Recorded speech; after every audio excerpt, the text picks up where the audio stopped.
पूरी दुनिया में पक्षियों की 10,000 से भी ज्यादा प्रजातियां पाई जाती हैं। सभी के वही 2 पंजे, 2 पंख और एक गर्दन होती है। लेकिन इन्हीं में से एक ऐसा पक्षी है जिसकी एक अलग ही पहचान है, जो आसमान का सीना चीर के हजारों मीटर ऊपर 120 किलोमीटर प्रति घंटे की रफ्तार से उड़ता है, जो खुद से कई गुना वजन के शिकार को भी अपने पंजों में दबोच कर उड़ जाता है। और इसीलिए उसे पक्षियों का राजा कहा जाता है, जिसे हम बाज के नाम से जानते हैं। और एक बाज इतना ऊंचा मुकाम हासिल करता है अपनी ट्रेनिंग और अपने पुनर्जन्म की वजह से। अगर आप भी बाज की तरह इस दुनिया में एक मुकाम हासिल करना चाहते हैं तो एक बाज के बाज बनने का पूरा सफर आपको जानना बहुत जरूरी है, क्योंकि 25 से 30 की उम्र में आने के बाद भी लोगों को रिस्क लेने से डर लगता है। लेकिन एक बाज के जीवन की शुरुआत ही रिस्क से होती है। जिस उम्र में बाकी पक्षियों के बच्चे सिर्फ चिचियाना सीखते हैं, उस उम्र में एक मादा बाज अपने बच्चे को पंजों में दबोचकर हजारों मीटर ऊपर आसमान की ऊंचाइयों में उड़ जाती है, उसे ये बताने के लिए कि तेरा जन्म आसमान का सीना चीर के सबसे ऊपर उड़ने के लिए हुआ है। तेरा जन्म पक्षियों का बादशाह बनने के लिए हुआ है। जमीन से हजारों मीटर ऊपर ले जाकर मादा बाज उसे अपने पंजों से छोड़ देती है और यहीं से शुरू होती है उसकी हाई रिस्क ट्रेनिंग। वो चूजा जमीन की तरफ तेजी से गिरने लगता है।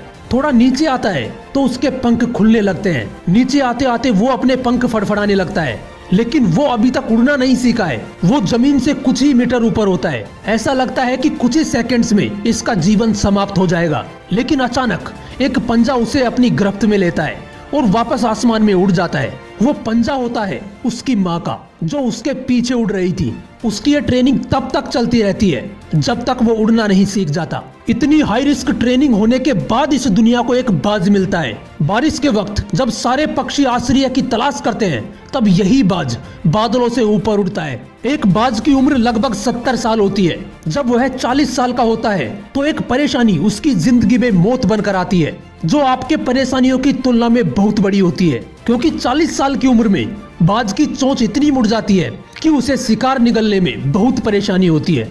उसके पंख भारी हो जाते हैं, छाती से चिपकने लगते हैं, जिससे उड़ना बहुत मुश्किल हो जाता है। उसके पंजे लंबे और लचीले हो जाते हैं, जिससे वो शिकार को सही से नहीं पकड़ पाता।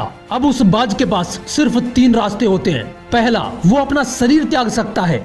दूसरा, गिद्ध की तरह छोड़े हुए भोजन पर निर्भर हो जाए। और तीसरा, सबसे कठिन और पीड़ादायक रास्ता, अपने आप को पुनः स्थापित करने का, फिर से आसमान का सीना चीर के उड़ने का। और वो इसी तीसरे रास्ते को चुनता है और अपने पास की सबसे ऊंची चोटी पर पहुंच जाता है। वहां पर अपना घोंसला बनाता है और फिर शुरू होता है परेशानियों को जड़ से उखाड़कर फिर आसमान में उड़ने का सफर। वो अपनी चोंच को एक चट्टान पर मार मार कर तोड़ देता है, लहूलुहान हो जाता है और इंतजार करता है फिर से नई चोंच उगाने का। उसके बाद अपनी नई चोंच से अपने ही पंजों को काट देता है और फिर इंतजार करता है पंजों के उगाने का।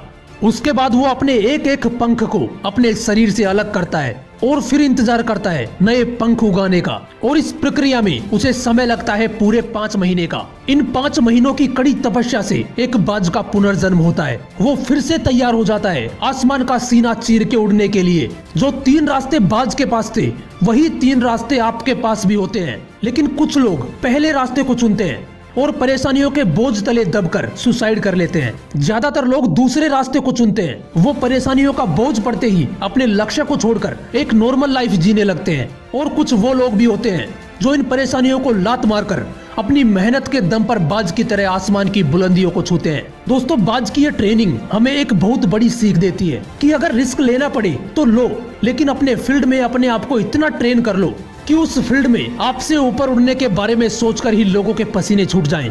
तभी आप अपने फील्ड के बादशाह कहलाओगे। Sachin Tendulkar, MS Dhoni, Cristiano Ronaldo ऐसे ही नहीं बन गए। इन्होंने सबसे पहले ट्रेन किया अपने आप को, फिर इतनी ज्यादा मेहनत करी कि इन्होंने अपने फील्ड में सबकी फाड़ के रख दी। इसलिए एक बाज की तरह बनो। जय हिंद, वंदे मातरम।